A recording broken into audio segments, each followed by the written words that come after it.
माधवीचा स्वर्गवास होऊन नुकताच महिना झाला होता. 15 दिवस थांबलेले पाहुणे मंडळी आपल्या घरी गेली होती. मुलगा अमेरिकेला जॉब करीत होता, त्यामुळे तो आलाच नाही. मुलगी म्हणाली, चला ना बाबा, काही दिवसासाठी माझ्यासोबत माझ्या घरी.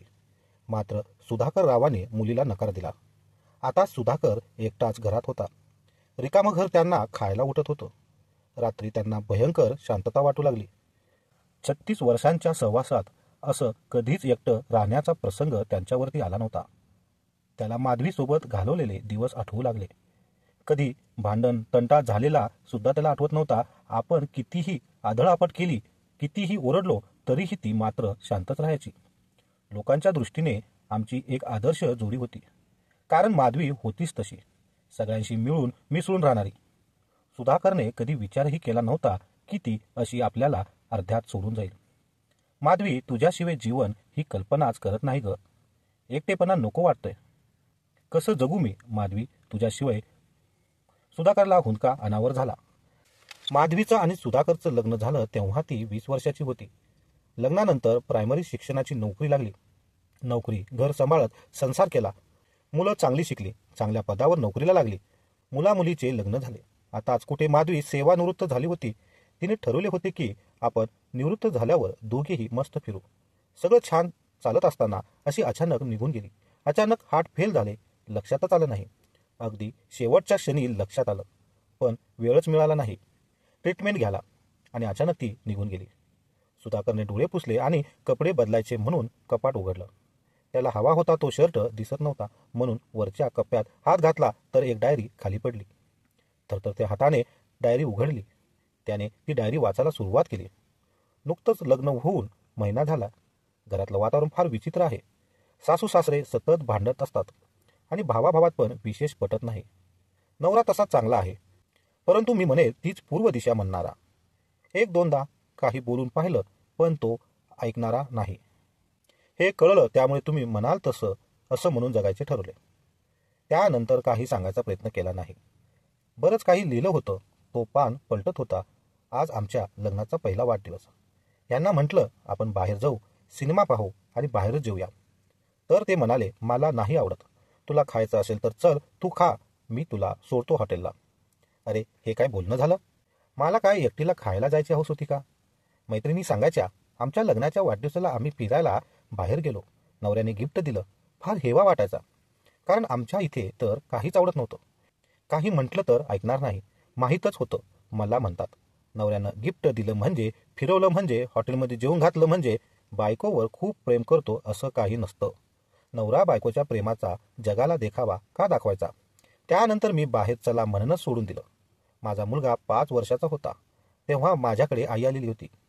आमच्या गप्पा गोष्टी सुरू होत्या, त्यामुळे खाताना इकडे तिकडे सांडलेलं होतं. हे बाहेरून आले. कचरा पाहून त्यांचं डोकं फिरलं. बडबड सुरू झाली. मी म्हटलं, करते ना साफ, थांबा थोडा वेळ. माहिती नाही का युगो दुखवला त्यांचा. अगदी अंगावर धावून आलेत. हात उचलला माझ्यावर. ते पाहून माझ्या आईच्या डोळ्यात पाणी आले. मलाही खूप अपमानित वाटले. खूप राग आला मला. असं वाटलं सोडून जावं, परंतु तेवढी हिंमत नव्हती. आणि त्यांचा राग उतरला की परत चांगले वागतात. आपण काही चुकीचं वागलो की हिचं मन दुखल हे वाटतच नव्हतं. मी मात्र विसरू शकत नाही सगळं दुःख मनाच्या एका कोपऱ्यात बंद करून ठेवत, आणि परत कधी ठेच लागली तर कप्पा उघडून बघते. फार त्रास होता. एकदा मी पडद्याचे कापड आणले तर खूप ओरडले. कुठलीही गोष्ट ह्यांच्या मनाप्रमाणेच व्हावी. मला घर सजवायला खूप आवडायचे.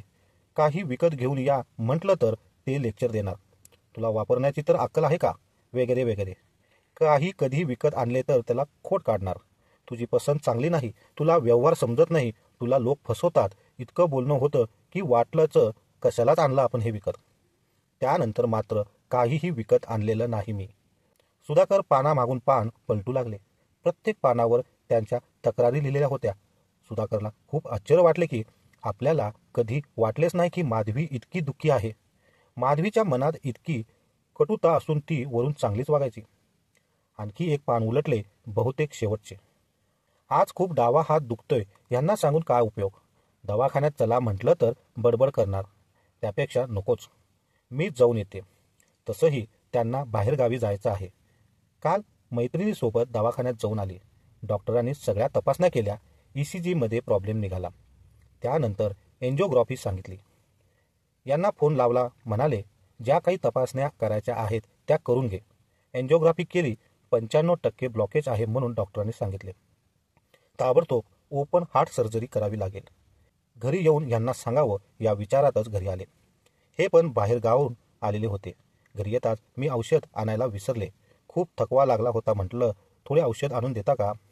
तर आत्ताच आली ना, रस्त्याने आणायची ना स्वतः. आता मी परत कपडे बदलून परत जाणार नाही. खूप चिडचिड आणि बडबड केली. असू द्या, मी घेईल उद्या. पण काय सांगितले डॉक्टरने? काही नाही, सगळं ठीक आहे. मी ह्यांना काहीही सांगितलं नाही. साधी औषध आणायला सांगितली तर किती त्रास, आणि आपलं ऑपरेशन असेल तर किती त्रास करून घेतील. तसेही आपण जगून काय करायचं? मुलगा सेटल आहे.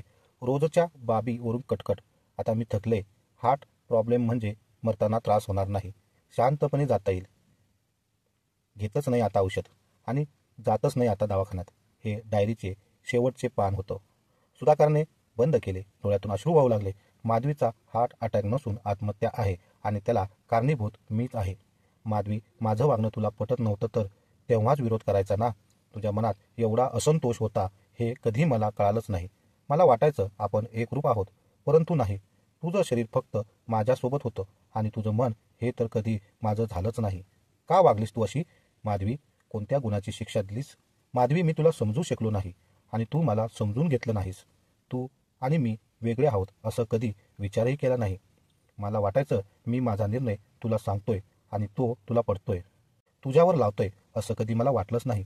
तुझं मन मला कधी वाचताच आलं नाही ग. पण माधवी, अगं एकदा बोलायचं तर होतं ग. भांडलो असतो, परंतु कदाचित मला तुझं म्हणणं पटलंही असतं आणि नसतं पटलं तर निदान मला अपराधापणाची भावना येऊन तर जगावं लागलं नसतं. मला कधीच जाणवलं नाही ग, तुझी पण काही स्वप्न असतील. तुझं दुःख मला वेळेत समजलं असतं तर आज तू माझ्यासोबत राहिली असतीस. मला माफ कर. तात्पर्य एवढंच आहे की प्रत्येक पुरुषाने आपल्या बायकोच्या मनाच्या भावना समजून घेतल्या पाहिजेत. अन्यथा वेळ निघून गेल्यावर पश्चाताप करण्याशिवाय कोणताही पर्याय राहणार नाही. तर मित्रांनो, ही छोटीशी कथा तुम्हाला काय सांगते हे आम्हाला कमेंट बॉक्समध्ये नक्की सांगा. चॅनलवर नवीन असाल तर सबस्क्राईब करायला विसरू नका. धन्यवाद.